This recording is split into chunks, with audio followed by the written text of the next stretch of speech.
About once a year, Sandy and I take a trip and we go to see her folks and her brothers and their families in Colorado. And on this particular day, the 25th of April, 2019, we did our normal routine. We never get up at like 5 in the morning. You people that do that, I think, you should see your doctor about that. I think there's, some people do that. I don't do that. I like to get up. I think God will wake me up when it's time, and I'll get up that way. So anyway, we got up and we left for Denver. What we typically do is we drive about halfway there, a little more than halfway. We usually do about 700 miles the first day. And so we did that, and we ended up somewhere either in Nebraska on the east side or the west side of Iowa. We get a hotel, we find a place to eat, and we just chill there for the night. And then the next day we leave and we drive into Denver. We've been doing this now for 42 years, so it's a 1,200-mile trip, but that's where Sandy's from, and we love going there and seeing her family. So on this particular day, as was normal, we drove and we left Omaha or somewhere around there, and we drove into Denver. Well, about the last 150 miles are different from the previous 150 miles.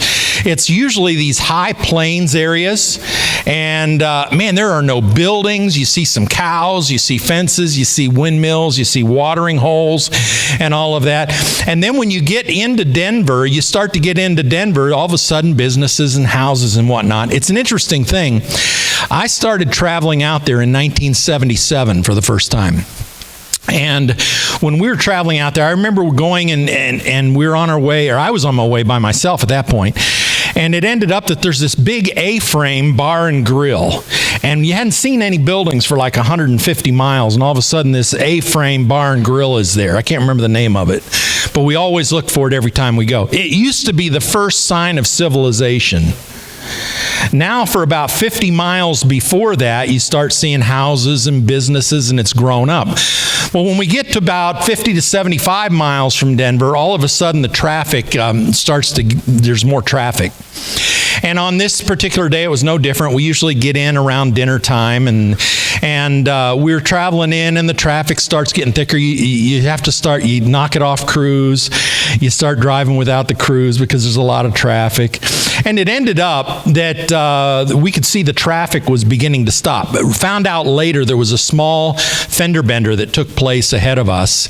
And so here we are driving along, and all of a sudden it's stop and go. All of a sudden we could see ahead that it was not stop and go, it was just stop. And so we happened to be right by an exit, so I said, let's just get off here. You know how you dive off an exit? So we dove off the exit, we went off, and we took about 15 minutes on side streets to get to her parents' house in Lakewood, Colorado. When we got there, we got out of the car, and we heard sirens. It sounded like dozens of sirens. And then we looked off in the distance towards the mountains, and we could see dark smoke coming up. And so we knew that something had happened. Well, we read later on in the news that a 23-year-old semi-truck driver had a load of lumber, and he had been driving behind us on I-70 West. And by that, I mean, he could have been 5 or 10 miles behind us or something. I don't know how far or how long he was behind us. But he ended up coming down to the same place where we were, and where we had gone off the freeway. And this truck driver said that he lost his brakes. So the traffic was completely stopped, and this guy the only thing he could do is ram into the traffic. There were 28 vehicles involved in the accident, 4 people killed, a lot of people taken to the hospital. There were explosions and fireballs. I mean, it was an inferno. And it ended up, you can see his lumber is all over the freeway there. And it was one of the worst accidents, I think, in Colorado history. I share that because it applies to what we're talking about today. We chose to travel a different path. And because we chose to travel a different path, we avoided that accident by God's grace. And the thing that we learned is some roads are better left untraveled. Now, it's easy for people to see that. It's obvious when we talk about directions and maps and events that occurred on particular paths or particular roads, but it's not so easy sometimes for us to see that it's the same way in life. And some roads are better left untraveled. We're going to look at this during this series called Path-ology. So can you say that with me? I just want to know you can say it. Ready? Path-ology. Okay. And we're going to learn that some things about the path that might help to make your future, my future, a little bit different than it could be in some circumstances. The first truth that we want to look at in our study of the path is this: every path has a predictable destination. Now, I can be in, this is going to amaze you, I can be in Rives Junction, and you can tell me that you're going to drive down to 94 on 127, and you're going to go east on 94. And all of a sudden, I am such a prophet that I can tell you, if you stay on that road, you're going to end up in Detroit. Isn't that amazing? Isn't that amazing? Because certain paths have predictable destinations. I've been involved in situations where different people will talk to me about life and stuff like that. And they'll say, oh, I got a new friend. And they'll tell me who the new friend is. And I'll think, ooh, they're in trouble. They're stepping onto a path with that person, whether they know it or not, that is not going to lead to good places, because our friends determine the direction and the quality of our life. On the other hand, I'll hear people say, oh, I got a new friend, and they'll tell me, I'll say, oh, that's awesome. That's awesome. Is that new friend you're entering in on a path that's going to take you to great places with that person as your friend. Every path has a predictable destination. Let me give you some examples, okay? Just in order to understand, so that we can all get on the same page here. There are certain financial paths that lead to predictable destinations. Okay, let me give you some examples of that. If you work hard, if you have a budget, what's that, you say? Well, that's for another time, okay? If you give some away of what you earn, and you save some, and you invest some, and you pay your bills on time, and you save for retirement, that is a predictable path. And that predictable path is going to lead you to a place to where finances are probably not going to be a stressor for you. But if you're sitting at home and you're thinking, what's for dinner? And you think, I don't want to cook any dinner tonight. You ever do this? Okay. Let's go get something for dinner. And you don't have any money?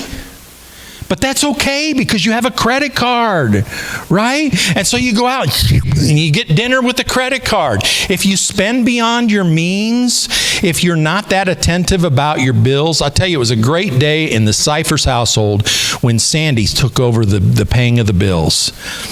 Because it happened when she took it over. When I was in charge of paying the bills, it wasn't a good thing. It ended up that the one that killed me was the insurance, the car insurance, because it only came like 4 times a year. So it would come, and we'd find ourselves, she'd say, did you save some for that? No? Are you supposed to do that? I didn't know, And so it ended up I'd have to take the whole paycheck that week almost and put it towards car insurance. So that was a path. When I did it, we were on a path. That path, when I was doing our finances, had a predictable destination. There's no reason that we needed to be surprised ending up where we were, because that's the path that I chose for us. Sandy did it with a different path. And the path, we like the path that she takes a lot better than we like the path that I took. The truth is, traveling a path with a predictable destination means this: you're going to get where you're going. You're going to get where you're going. You will not be in Detroit as soon as you turn onto 94. But if you stay on 94 and you continue moving in that direction, you will get to Detroit. That's predictable.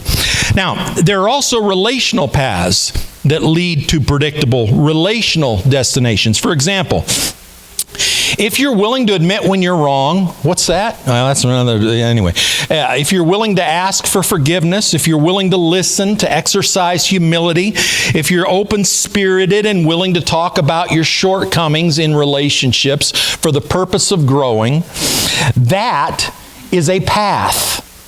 That is a path that you can choose to take. And if you choose to take that path, it's going to bode well for you when it comes to your relationships.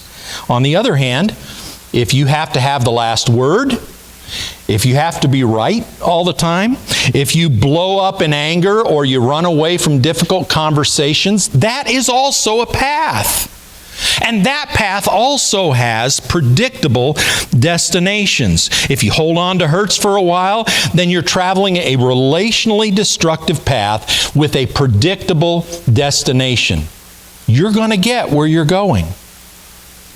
If you won't talk to your husband or you won't talk to your wife and they try to talk to you and you don't talk about it, for the moment, not talking about it, you're going to think, oh, I escaped that one. But in the long run, if you stay on that path, it's going to lead you to a destination that is not going to be good for you. In the same way, there are spiritual paths. You're here this morning, hopefully, because you believe this is an important part of the path for you to take when it comes to developing your spiritual life with God. And you're here for that reason. If you are a student of the Word, if you cultivate a life of prayer, if you're sensitive to the Holy Spirit and you follow His leading, if you faithfully attend church or you are engaged with other believers, you can predict with a high degree of accuracy that that is a path that could lead you into a thriving relationship with Jesus Christ. Now, on the other hand, if everything else is more important than your spiritual life and you're here whenever it's convenient or whenever you've had a tough week, which I'm not saying you shouldn't come to church when you had a tough week, but it ought to be the other weeks when you haven't had a tough week too. Okay?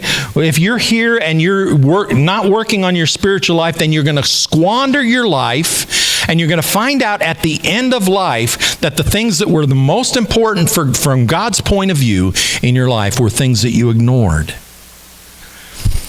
Why is that? Because you're always going to get where you're going. That's simple, but it is really profound. You're always going to get where you're going in life. In fact, even something as important as our eternal destination is really dependent upon this as well. In Matthew 7, in the Sermon on the Mount, Jesus said this. He said, "Enter through the narrow gate." He's telling them what path to take. "For wide is the gate and broad is the road that leads to destruction." In other words, if you want to go to hell forever, take the road everybody else is taking. "And many enter through it. But small is the gate and narrow the road that leads to life. Only a few find it." So choose the road that is less traveled. Choose the path that the crowd is not going on, because that's the path that's going to lead to life eternal. There are also dietary and exercise paths. Now, I've got to acknowledge, I don't exercise, I don't eat as well as I should, so I'm talking about this theoretically this morning, okay? This is not a personal experience. Some people get up in the wee hours of the morning and go lift heavy things. I don't do that, okay? I don't do that. I work because it's work getting me around during the week, you know what I mean? I got to walk places, and that's kind of a cop-out, I know, but that's what I do. Okay? If you eat healthy and you exercise regularly, the chances are great, all things being equal, that you're going to have a healthier life. And that you may actually live to be around the people that love you and that you love for a longer period of time. Now, path-ology is the study of the path and how to get where you want to be. It's not an idea. It's not a concept that you can choose to apply. This has been applied to your life ever since you got to the place to where you could think on your own. Ever since you got to the place to where you began to be able to make decisions on your own, this has been applied to your life. Well, I am not aware of that. Well, it doesn't matter if you're aware of it. It doesn't matter if you're intentional about it. The fact is, this is where it is. It's kind of like the law of the harvest, you know, where you sow what you reap what you sow, and all that. That's kind of the way this is, this path. Now, the wisest man in the world wrote about this in Proverbs chapter 4 and verse 14. He cautioned his readers. He said, do not enter the path of the wicked, and do not walk in the way of evil. Avoid it. Do not go on it, turn away from it, and pass on. Look at the words that he used to describe this path. There's two of them in the first sentence. That he calls it the path of the wicked. And then he says at the end of that, in the way of evil.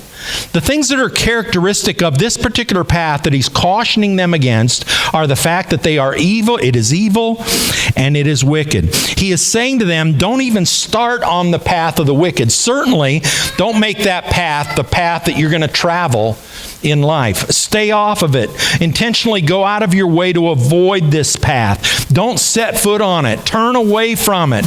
In other words, go the other direction. And you know what? Traveling some of these paths, they can be something that draws us in. The path can look, it's more fun to go out to eat 5 nights a week than it is to stay home and cook. Right? We don't do 5 nights a week, but anyway. It's more fun to have the stuff that you want right now with a simple swipe than it is to be disciplined and spend your money in a way that brings God glory. It takes discipline to do that.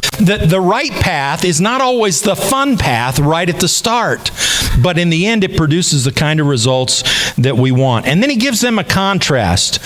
He's just told them to avoid the path of the wicked and to not walk in the way of evil. And then he says in verse 18, but the path of the righteous is like the light of dawn, which shines brighter and brighter until the full day. The way of the wicked is like deep darkness. It's that kind of darkness where you can take your hand like this and you can move it in front of your face and you can't see anything. That's the way of the wicked. And if you're trying to walk on a path where it's that dark, if there are any holes in the path, if there's any ways where the path turns, you're going to miss them. And you're going to get off into the weeds because that's characteristic of a path that is dark. The path operates under the principles of compounding consequences. It's either going to get brighter and brighter, or it's going to get darker and darker the longer you stay on the path. Now, every path has a predictable destination. The second principle that we're looking at today is this. When you choose your path, you're choosing your destination. When you choose your path, you're choosing your destination. If you choose to give in to your lust and you act out based on your lust, you are choosing that destination and everything that it brings. Do you want that? No, you don't want that. But the fact is, when you give in to that, you're choosing a path and you're choosing a destination. Let me give you a practical example. If you decide today that you are never going to brush your teeth again, God help your spouse, right? Okay? But if you decide that today, you are choosing a path. And what that path means, the destination for that path is this: tooth decay, dentist bills, foul breath, it's just going to happen, and spending a lot of money in order to get things corrected. Why? Because you've chosen a path that has a predictable destination. Now, when we're at home and we're talking with our spouse and things get heated and we run away, or we get angry and we yell and loud and try to overtalk over them, we are choosing a path then too. And it might make us more comfortable at that moment, but that path has a predictable destination, and it's not going to serve well for our relationships if we choose that path. And let me say this: nobody takes any path and is exempt from the destination that that path leads to. If we choose a path, we choose a destination. This explains why intelligent people with good intentions end up in places they never thought they would be, because we choose a path. On the other hand, it also explains why people end up doing remarkable things and nobody expected it of them. Because they chose a path. And that path may have been a difficult path, and they usually are. But they shine brighter, and they shine brighter, and it brings them to where they want to be. When you choose a path, you choose a destination. Now, we're going to do this. Jefferson and I are going to plant a garden. Where is he? Back there. There he is. There he is. We're going to plant a garden. You know what the first thing we do when we get ready to plant our garden every spring? We try to decide what destination we'd like to arrive at with our garden. That's what we talk about. So we'll sit down, and Sandy and I'll say to her, how many quarts of beans do you want to can this year? And she'll say, I don't want to can any, or I want to can 50, or I want to, whatever. The destination, where we want to arrive, is something we determine first, because that's going to determine the path that we get on. Okay, so if she says, I want to can 50 quarts of beans this year, guess what I'm going to be planting in the garden? Beans. And I've kind of figured it out, how many rows of beans, how long I need to plant in order for us to put up 50 quarts of beans. We choose the path, and by choosing the path, we choose our destination. If I don't plant green beans, I can't be complaining that we're not harvesting enough green beans, when it comes time for harvest. Because we've got to think ahead, and we've got to choose that path. And if I plant, I'm going to plant 10 seeds of green beans this year. We're going to put 50 quarts up. No, we're not. Because we didn't take the opportunity to figure out how many we needed to plant and do that. And we do the same thing in life. We end up arriving in places in life, and we're thinking, well, I didn't mean to get here. I mean, some of the difficult places that we end up in life, who plans for that? The fact is, we didn't plan to do something other than that. And so it's only natural that we end up in that kind of a place. Now, let me ask you this. As you think about your life, let's just take one example right now, okay? And because this is so black and white and easy to understand, let's take the example of finances this morning. Isn't it true that you are where you are financially because of a path that you have taken? It's true. If you're sitting here and you're retired and you were faithfully investing in your 401k, or you got a pension, or however it works for you, and all of a sudden you're at retirement age and you have no worries, it's because you chose a path early on. It wasn't last year you chose that path. It may be 30 years, it may be 40 years past when you chose a path and you thought, okay, I can either take this and I can drive this, or I can eat this, or I can wear this, or we can own this, or I can take this and I can invest this systematically. I'm going to share in one of these messages, I was trying to figure out, if somebody bought a $30,000 car, and they bought it at 9% interest, that car would cost them $39,000, okay? However, if somebody took that same $30,000 and invested it in a retirement account and never put another dime in for 30 years at 10%, they'd have over $500,000. And then we're riding around, and I'm not opposed to getting new cars. I just don't do it, okay? But we're riding around, and we have to have the nicest car, and we're squandering away many times our future. That path has a predictable destination. And the destination that path has is you're going to drive around in a nice car. What's your car going to look like after 30 years? Well, if you could find it, it would probably be in a junkyard. And you invested $39,000, and really that car ended up costing you over $500,000 because you were putting into that and not putting into something for your future. If you're in a good position financially, you can identify what has led you there. If you're in a not so good position financially, you can identify what has led you there as well. You can't expect, if you're unemployed, to retire on a good income. You have to get on a path that's going to lead you there. I was recently horrified by the shooting that took place in Boulder, Colorado, and in the Kroger grocery store. And I don't watch the news anymore, but occasionally I'll see something on online, and I happen to see a news conference online. And there was a cop on there, and she was given a press briefing on the shooting in Colorado, and I was interested, and so I listened to it. After I got to listening to this, I thought to myself, because I'm curious, I thought, I wonder how she ended up being the police chief in Boulder. Everybody has a story. Let me put it this way. Everybody has a path. Okay? Everybody has a path. And I thought to myself, she took a path to become the police chief of Boulder, Colorado. I thought, I want to know what that path was. Okay? So I went and I checked it out. Her name is Maris Harold.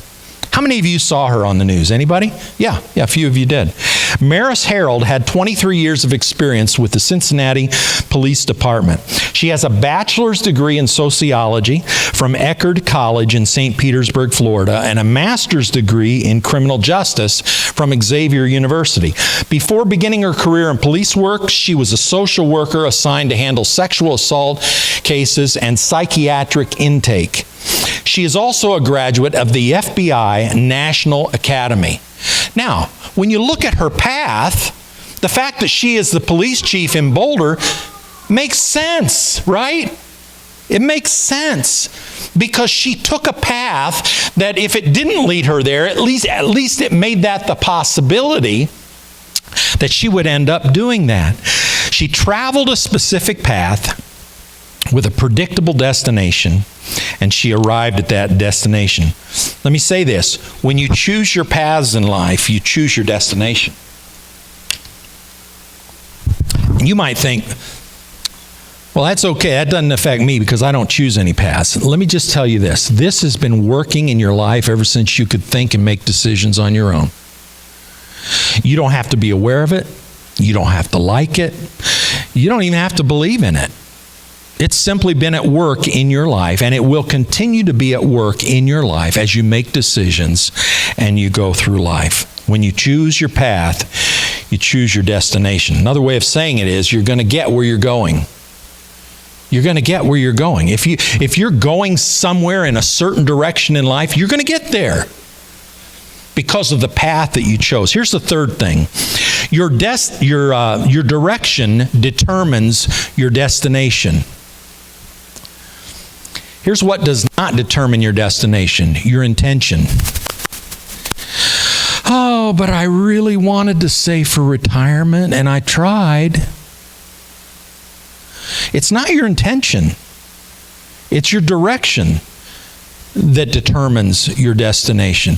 Well, I really wanted to have a good marriage, or I really wanted to pass my faith on to my kids, or I really wanted to live healthy. You can have all of that intention, and it is meaningless unless you act on it by direction. If you begin to do the things that will put you on the path that will lead to the destinations you want to see, intention doesn't mean anything as far as that goes. So let me ask you this. The direction that you're currently traveling in your marriage, where's that going to end?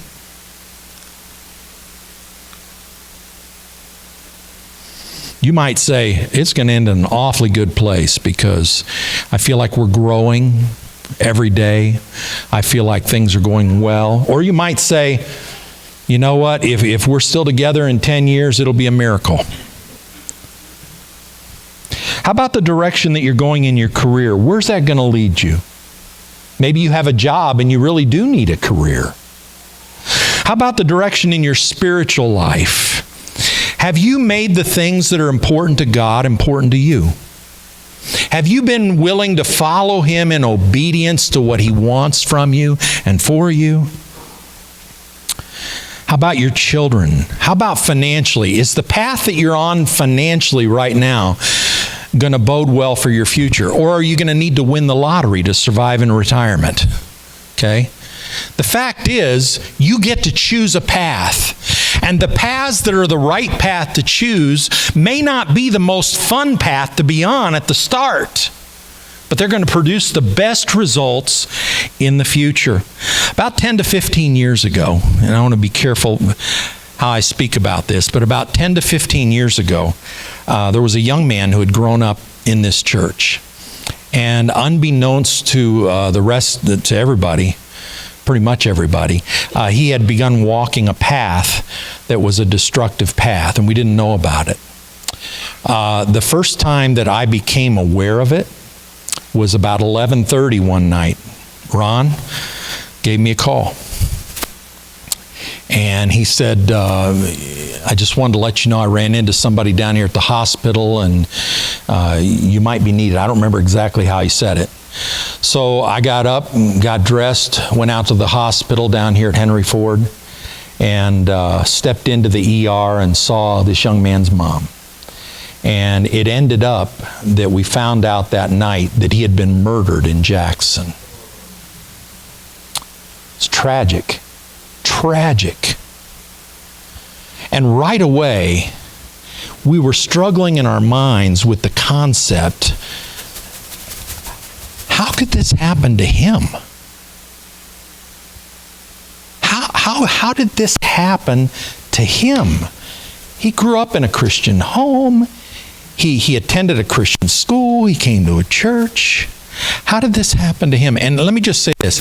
He was a good young man. He was not the kind that was always in trouble.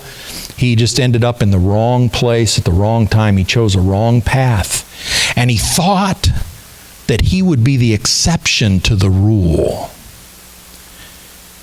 The path makes no exceptions. When you choose it, you end up where that path leads. Just as sure as you get on 94 and you head east, you can't say, but my intentions were to get to Chicago. I don't know how I ended up in Detroit. You ended up in Detroit because you chose a path that led to Detroit. And so I had his funeral, and at his funeral, I was trying to answer the question that everybody was asking, how could this happen to him?